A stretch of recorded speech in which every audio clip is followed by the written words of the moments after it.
Witajcie moi drodzy widzowie, omówimy sobie tak naprawdę Khorna i te zmiany, które tutaj nastąpią, legendarnego lorda, legendarnych bohaterów, troszkę o jednostkach, trochę oczywiście o mechanice i powiem szczerze, że tutaj tych informacji jest naprawdę bardzo dużo, więc jeśli będzie dla was za dużo, zobaczcie sobie to na 2 razy. Ja osobiście dużo tutaj poczytałem, dużo gdzieś tam rozkminiałem i powiem szczerze, że wygląda to dosyć dobrze i szczerze powiedziawszy, aż nabrałem takiej ochoty zagrania frakcją Khorna, no zdecydowanie nabrałem. Dodatkowo też pokażę tutaj wygląd, bo może nie każdy gdzieś tam śledzi, no powiem szczerze, ten legendarny Lord Skulltiger wygląda bardzo dobrze. Jak już niektórzy zauważyli, a niektórzy nie, zacznie on oczywiście w lustri, w sumie w samym prawie środku lustri, więc jaszczury będą miały przekichane, jakiś tam kataj również. Sam Lord ma być bardzo bezlitosny, bym powiedział. Jeśli chodzi o jego mechanikę, styl grania, wygląda to naprawdę obiecująco. Jeśli chodzi o Skulltigera, takie ważne rzeczy to siła demonicznej destrukcji doskonale radzi sobie w polowaniu i pojedynkowaniu się z wrogimi lordami. No, to będzie wiadome, jak będzie jednak posiadał ten swój dwuręczny miecz, no nie oszukujmy się, będzie bardzo potężny. Na pewno z takich ważnych rzeczy, jeśli chodzi tutaj o umiejętności, płonący demoniczny miecz Skulltigera nadaje efekt oszołomienia.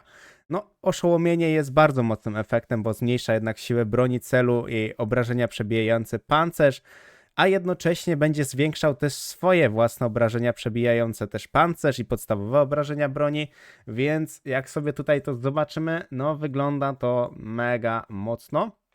I jak dla mnie spoko, bo brakowało mi, żeby jednak lordowi tam Khornowi, tutaj lordowie naprawdę byli mocni, mieli coś takiego, że faktycznie są fajną frakcją, a też jest bardzo dużo rzeczy, które na sam koniec mnie tutaj zaciekawiły, no ale powiem tak szczerze, że naprawdę się zdziwicie z niektórymi rzeczami.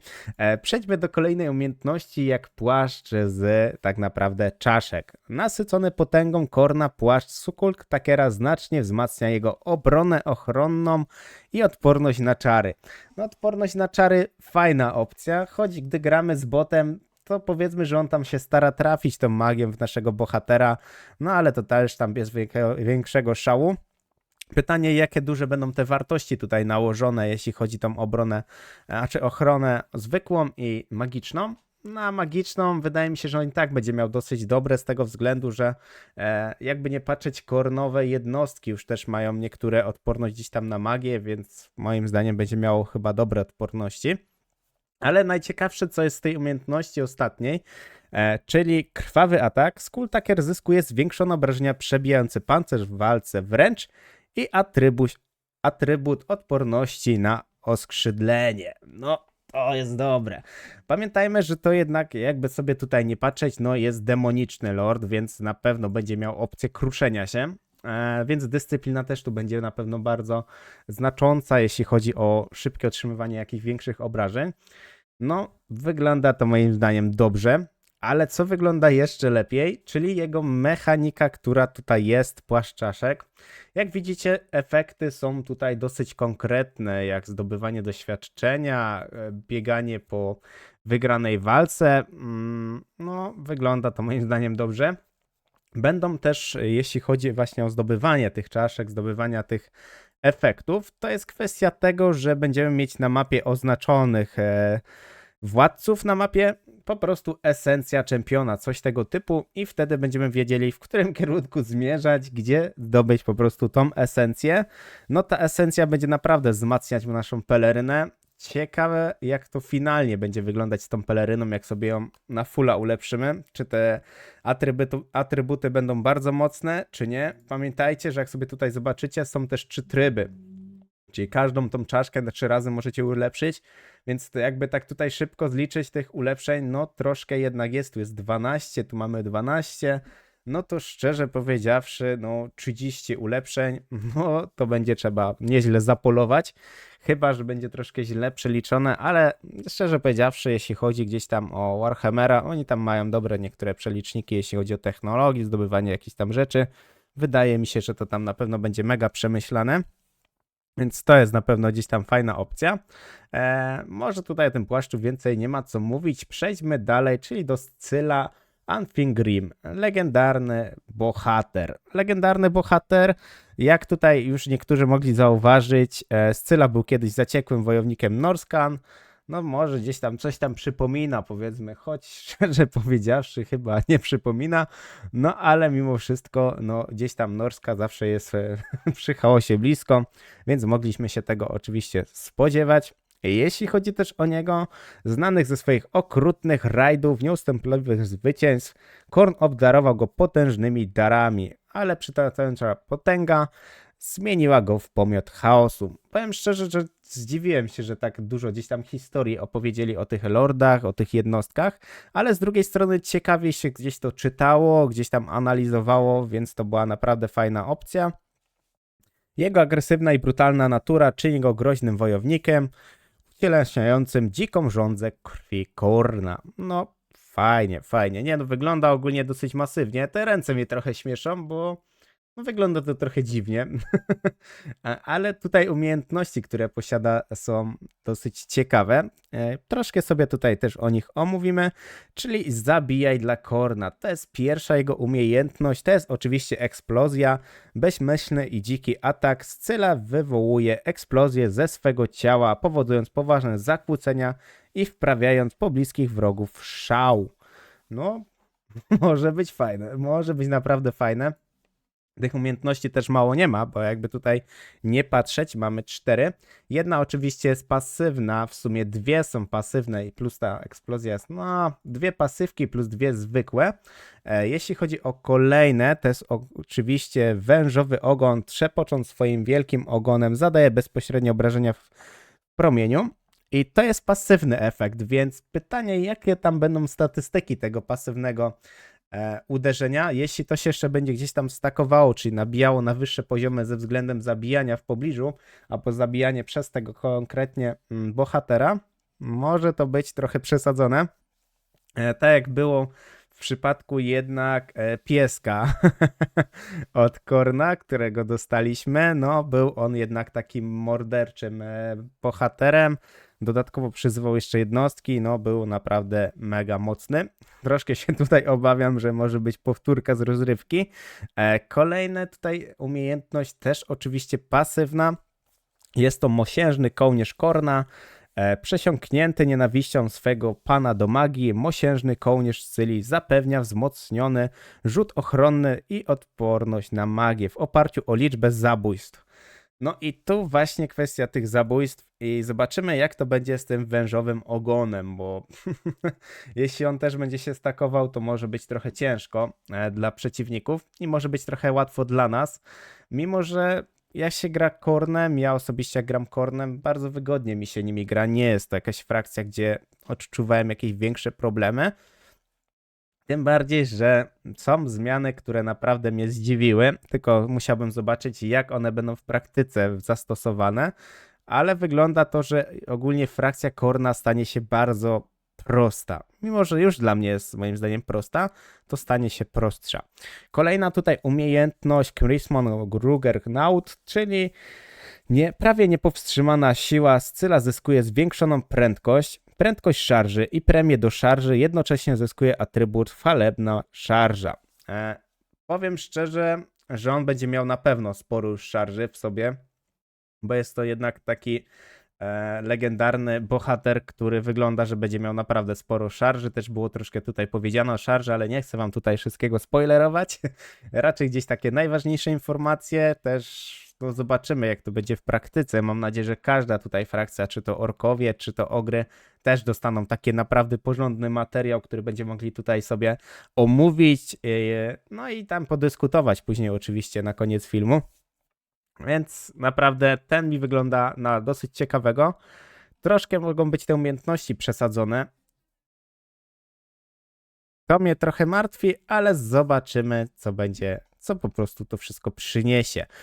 Przejdźmy do kolejnego legendarnego bohatera, Scarblood Warrior. No, powiem szczerze, tu wygląda to imponująco. Trochę mi to przypomina takiego Minotaura, choć jakby nie patrzeć, jest to wojownik chaosu. oddane oczywiście Kornowi. Skar jest utalentowanym, brutalnym wojownikiem, znany ze swojej dzikiej i krwiożerczej natury. No, u Korna to szczerze powiedziawszy można gdzieś tam każdego tak nazwać. Jakby nie patrzeć, to dla każdego będzie od Korna pasowało. Z takich ciekawych rzeczy nieodpowiedzialna odwaga Skara była widoczna od najmłodszych lat, czy już od najmłodszych lat był takim tyranem. Uważa tych na południu za słabych i zamiast tego szuka twarczy wrogów na północy. No to powiem szczerze, mnie tak rozbawiło. Wojownicy są do niego przyciągani nie ze względu na jego charyzmę lub umiejętności przywódcze, ale dlatego, że jest najsilniejszym wojownikiem. Ja oczywiście uwielbiam takich bardzo mocnych lordów, bohaterów, którzy pokazują jednak te swoje mięśnie w skrócie i cisną do przodu i rozwyrywają każdego przeciwnika po prostu na szczępy. To będzie moim zdaniem bardzo ciekawe.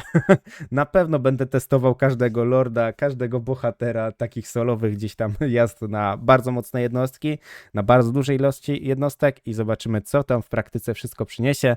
Czy się jeszcze okaże, że jakiś bohater legendarny będzie o wiele mocniejszy niż lord? Co troszkę nie powinno mieć miejsca, ale szczerze powiedziawszy, patrząc na niektóre zmiany, to niestety często tak ostatnio jest.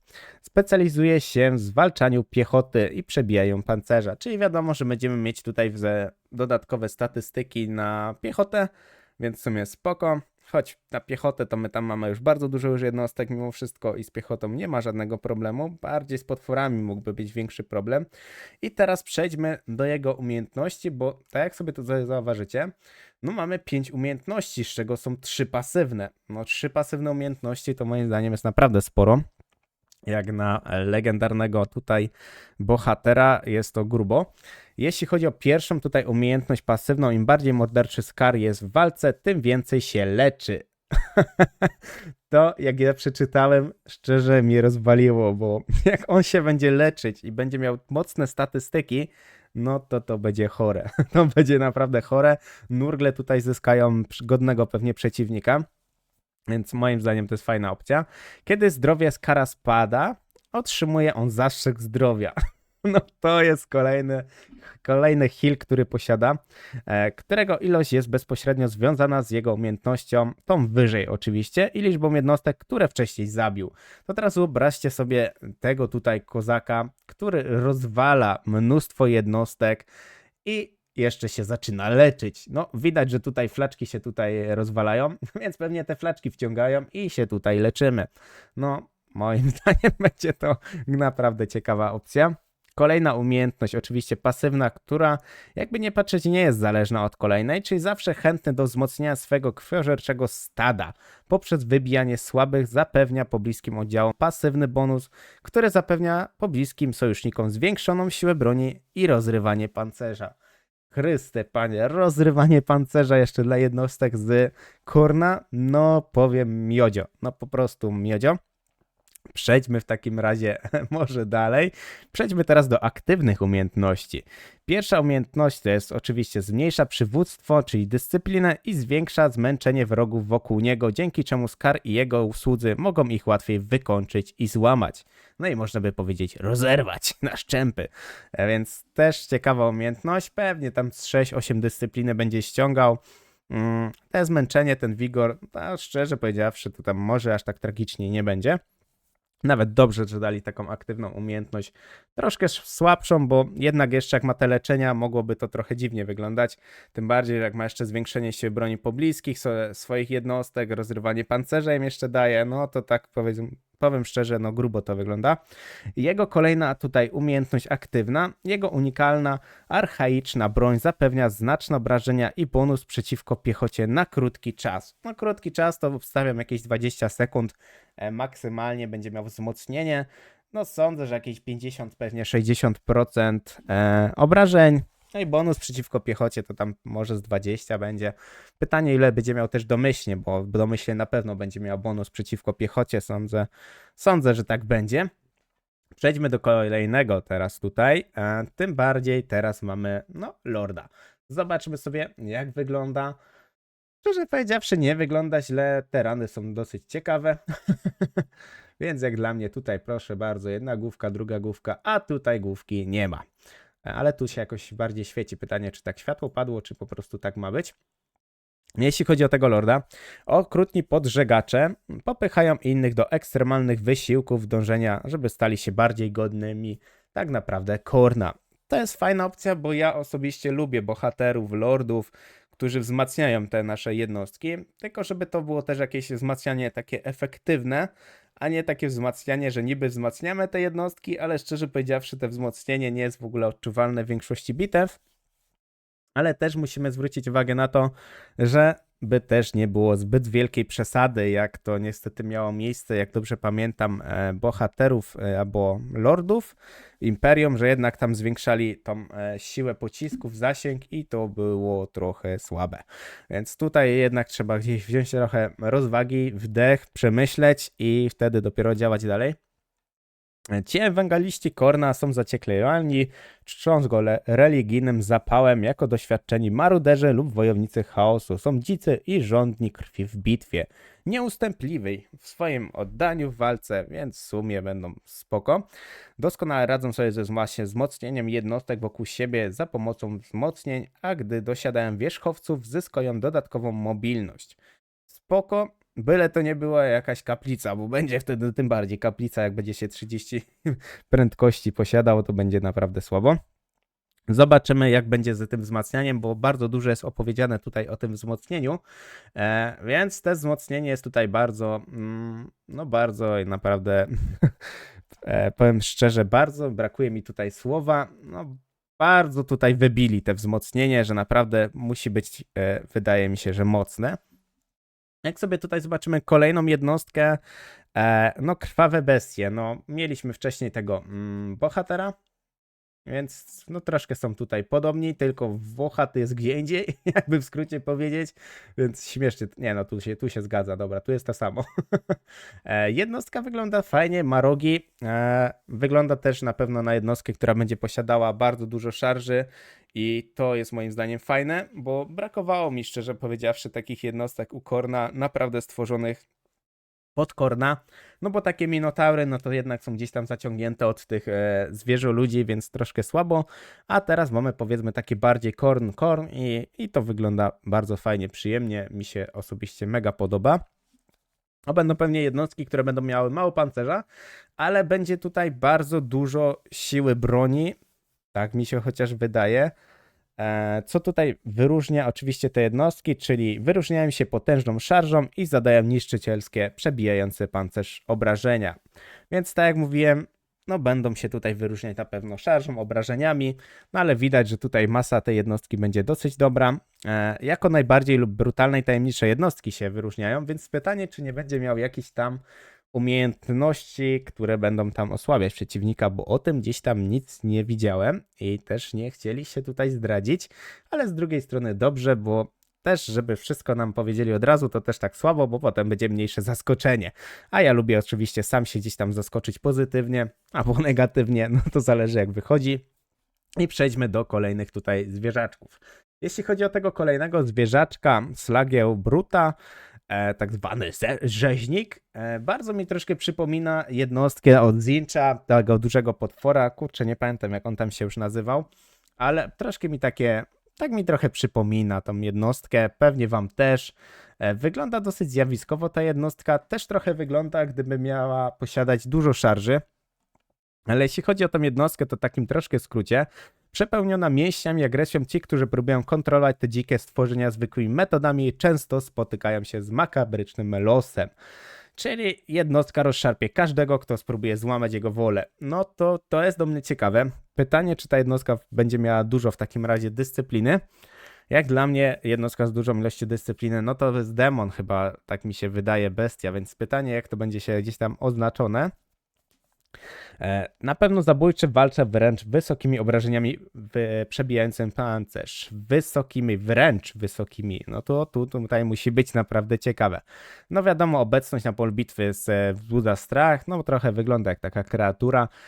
Tak potworna istota jest niezniszczalna w obecności żywego lorda, a jeśli polegnie w bitwie, będzie szaleć i może rozgromić przeciwnika. No, ciekawe powiem. O tych jednostkach tutaj Khorngornsach już troszkę było mówione, że to będą naprawdę bardzo mocne jednostki. W skrócie te jednostki odgrywają agresywną, twardą rolę na polu bitwy. Oznaczone przez Korna, aby otrzymać różnorodne jakieś ulepszenia bojowe. Gdy otrzymują obrażenia, aktywuje się specjalna umiejętność, która sprawia, że tymczasowo są niezniszczalne.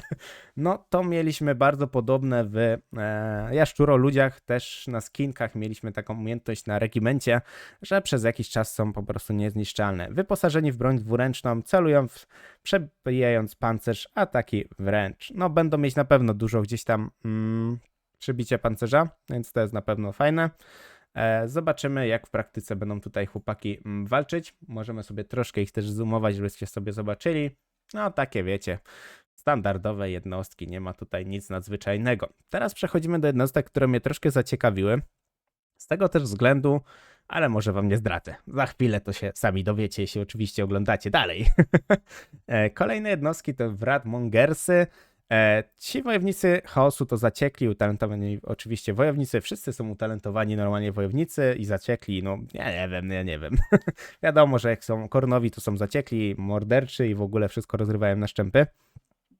Nasyceni mocą demona, ich ataki są zarówno potężne, jak i wyjątkowe, z łatwością rozdzierając wrogów. No tutaj będziemy mieć też bardzo duże obrażenia przebijające, tak sądzę. Z pancerza też będzie moim zdaniem dosyć sporo, patrząc po uzbrojeniu. No wygląda mi to takie na 60 do 80 lekko pancerza. To też chyba jest jednostka, która będzie na wyższym tierze, to może mieć nawet trochę więcej tego pancerza, ale tutaj będą pewnie siła broni będzie kozacka. Z drugiej strony trochę jest taka umięśniona ta jednostka, więc jest kwestia tego, że może być troszkę wolna. Ale zobaczymy, jak będzie mieć takie 35 nawet prędkości, to sądzę, że będzie dosyć spoko. Przejdźmy oczywiście dalej. Skull Reapersy, jednostki potężne, elitarne od wojowników chaosu. No tutaj już ten pancerz wygląda bardziej rozbudowanie, jak dla mnie. Są już też na ramienniki, więc tu będziemy mieć więcej tego pancerza. To też będzie bardzo mocna jednostka. Każdy Skull Reaper jest tak potężny jak mistrz chaosu. No, to jest ciekawe. Tylko Wratmongerzy przewyższają ich siłą i statusem. Okej, czyli jednak te jednostki tutaj wyżej są wyższotierowe. No nie wiem. No tak, te są bardziej demoniczne, a te są bardziej takie ludzkie. To może kwestia tego, że jednak demony są potężniejsze, siły broni jest więcej, więc tak to wygląda. Ich siła oczywiście jest dosyć mocna, ale ze zmniejszoną ilością pancerza i bronią dwuręczną. No zobaczymy. To jest jednostka przeciwpiechotna, więc zobaczymy, co tutaj chłopaki przyniosą ze sobą. Teraz z takich ważnych rzeczy, nie wszystkie jednostki będziemy mogli rekrutować na tak naprawdę tutaj w danym lordzie. To jest dla mnie ciekawostka, bo no, choć tutaj jeszcze jest taka powiedzmy doza, bo Archaon, Wszechwybraniec jeszcze ma mieć coś tutaj zapowiedziane odnośnie tej rekrutacji. Chwilowo nie ma mieć dostępu do tych jednostek.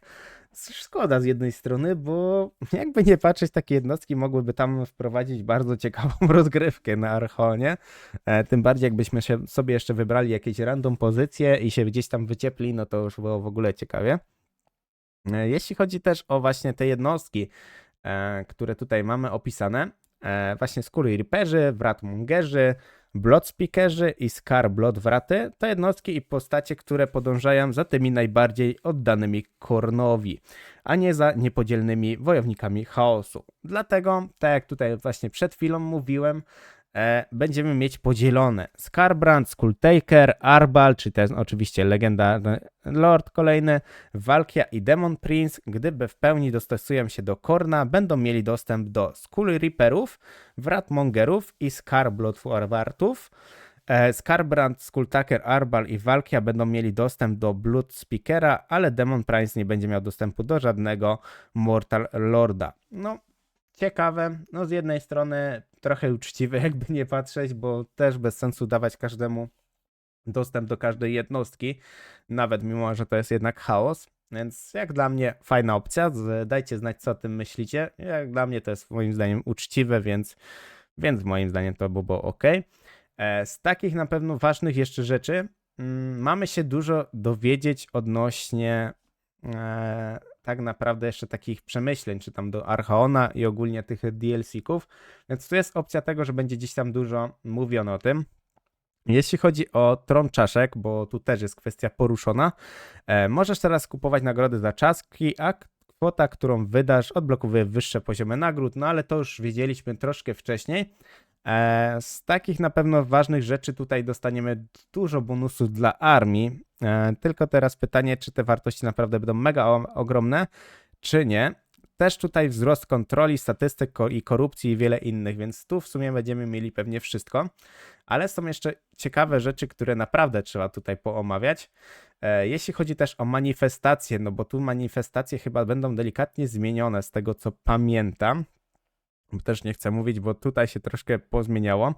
Ulepszone też nagrody, że przywołuje armię, a siła i zasięg jest, pobicie jest zwiększona, bo to mamy tę pierwszą opcję. Tak samo mamy kolejny blask Korna. Podstawowe nagrody przejmij kontrolę nad niezajętymi ruinami. Ulepszona nagroda przejmij kontrolę nad niezajętymi ruinami, a zajęte ruiny będą osadą drugiego poziomu. No, to jest ciekawe. Kolejne mamy tutaj wcielenie rzezi. Podstawowe nagrody zysk doświadczenia na postaci 150, a ulepszona nagroda będziemy mieć 300%, więc w sumie 2 razy tyle. Na 3 tury, więc też fajne. Wezwanie do bitwy. Bazowa tutaj nagroda osada docelowa zostanie zrównana z ziemią, a ulepszona nagroda docelowa osada zostanie zrównana z ziemią, a prowincja osady docelowej zostanie w pełni skażona przez Kurna. Fajnie, bo sobie będziemy mogli szybciej tam nabijać te skażenie, więc moim zdaniem jest fajna opcja. Choć wydaje mi się, że i tak już jeśli chodzi o ten wezwanie do bitwy, to jest jak dobrze pamiętam ostatnie, to powiedzmy, że chyba nie masz takiego największego ruchu, znaczy zastosowania. I teraz rzeczy, które moim zdaniem są naprawdę ciekawe, bo została tutaj poruszona kwestia budynków, ekonomii. Jeśli chodzi tutaj o ekonomię, bo też oczywiście tutaj twórcy mówią, że naszym celem było poprawienie przejrzystości obecnej ekonomii, plądrowania i łupów w bitwie. No, bo nie oszukujmy się, ekonomia na Scarbrandzie no latała wręcz jak normalnie flaga na wietrze. Było dosyć ciekawie. Kasy za plądrowanie było bardzo dużo, tym bardziej teraz po ostatnich zmianach było można naprawdę wykręcić chore kwoty. No ale mimo wszystko chore kwoty dalej były na minusie. I teraz zostało zrobione coś takiego, że teraz tylko budynki rekrutacyjne, punkty orientacyjne i budynki zasobów generują pasywny dochód. Główna infrastruktura ekonomiczna Korna koncentruje się na zwiększeniu globalnych kwot uzyskanych podczas plądrowania, grabieży i łupów po bitwie. Pytanie, jakie to będą wartości? Naprawdę, jeśli to jest zwiększanie globalne, to trochę zaczynam się martwić, że z tą kasą będzie za łatwo. I to troszkę może być ciężkie. Z tego względu, że będzie można bardzo szybko, bardzo dużo armii rekrutować, a jeśli chodzi o Korna, tam nie ma problemu z jednostkami jak dla mnie i te statystyki tych jednostek są już ogólnie mocne. Wiadomo, że musimy dużo gdzieś tam bitew na początek toczyć, bo gdy będziemy tam rekrutować krwopuszcze, no to one mają jednak słaby pancerz, więc będą szybko gdzieś tam ginąć. No ale zobaczymy, jak to będzie w praktyce. Utrzymanie i armii jest teraz znacznie łatwiejsze w zarządzaniu. No, nie ma co tutaj się dziwić. Zwiększając poziom upuszczenia krwi lub budując budynki redukujące koszty utrzymania, gospodarka, plądrowania i łupów może łatwiej się rozwijać.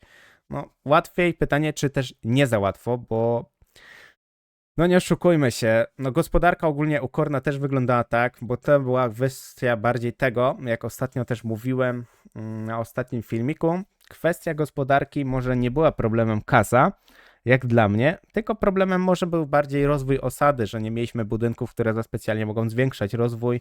Z tego co pamiętam, jedynie osada, ten główny budynek dawał nam zwiększony rozwój i musieliśmy wtedy zajmować tam pobliskie, żeby mieć całą prowincję i wtedy mieć największą możliwość rozwoju. Pytanie, czy otrzymamy jakiś budynek do rozwoju, czy bardziej kwestia tego, że będzie tylko kasa bardziej zbalansowana, więc zobaczymy, jak to wyjdzie w praktyce.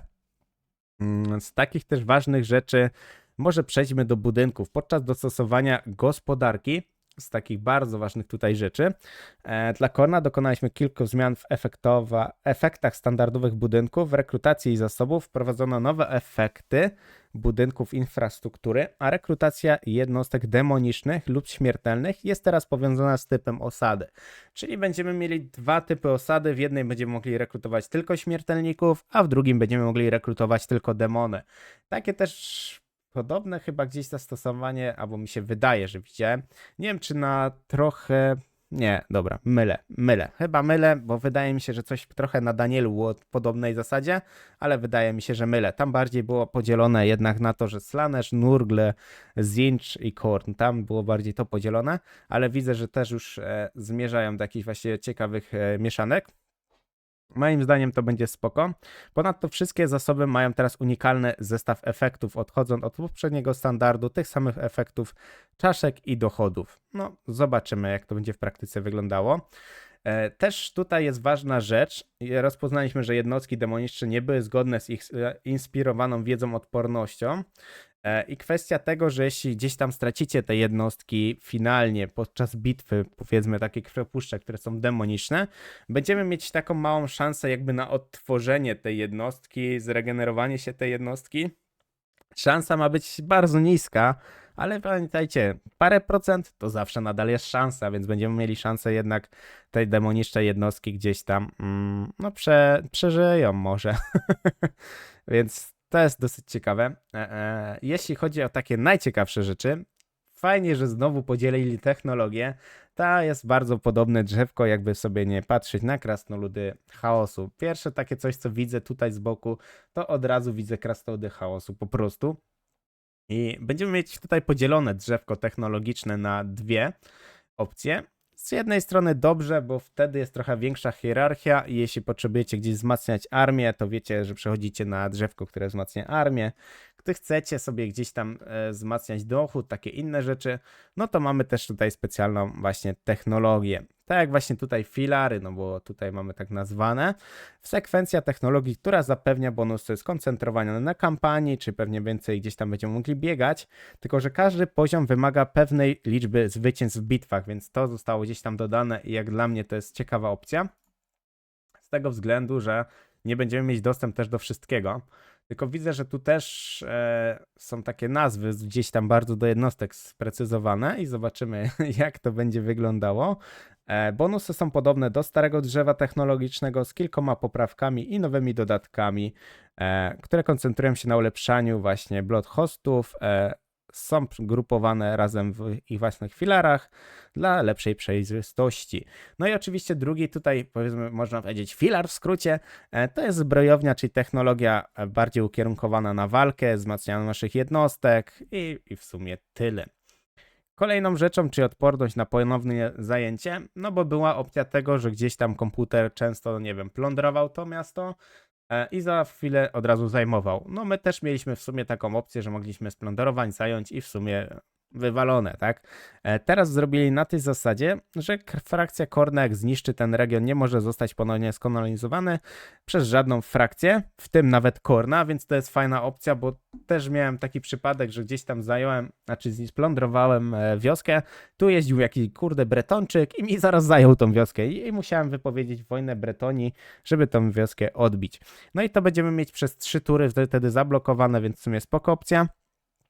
No ale jednak ten komputer też zawsze się może tam kręcić i jednak będzie to sobie zajmować, tak? Tworząc oczywiście ten nowy system dla zburzonych budynków, ponownie przyjrzeliśmy się frakcji Beastmenów, aby poprawić przejrzystość wokół zablokowanych ruin. Ruiny, które są obecnie zablokowane przed kolonizacją, teraz wyświetlają wyraźną ikonkę płonących ruin. Czyli mamy tutaj tą ikonkę, mamy tutaj pokazane, ile jeszcze tur nam pozostało do tego, więc fajnie, że coś takiego jest, bo spamiętać, która została kiedy splądrowana, no wiadomo, gdzieś tam armia może się kręcić, możemy gdzieś tam o tym pamiętać, ale mimo wszystko, no bez też takiej przesady, tak, więc to jest tyle odnośnie takich gdzieś tam omówień.